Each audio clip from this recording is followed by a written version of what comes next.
সফলতার কোনো শর্টকাট হয় না, হয় অনেক কাঠখড় পুড়িয়ে জীবন যুদ্ধের প্রতিটি অধ্যায়ে নিজেকে প্রমাণ করে করে একটু একটু করে আপনি সফল হবেন, একটু একটু করে আগাবেন। ইটস এ জার্নি, এটা কোনো ডেস্টিনেশন নয়।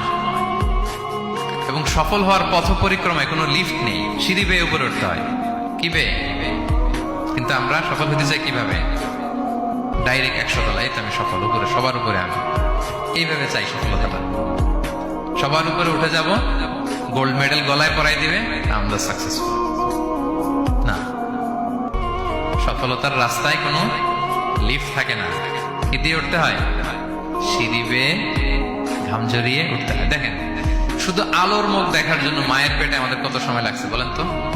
জাস্ট একটু লাইট, হ্যাঁ 9 মাস 10 মাস সময় লাগছে শুধু একটু আলো দেখবো আমরা। একটু আলোর মুখ দেখার জন্য আমার লাগছে 9 মাস। আর এখানে আমরা শর্টকাট খুঁজি, খালি কি খুঁজি? সফলতার কোনো শর্টকাট নেই। অল্প এফোর্টে যারা সফল হতে চায় এরা কোনোদিন সফল হয় না।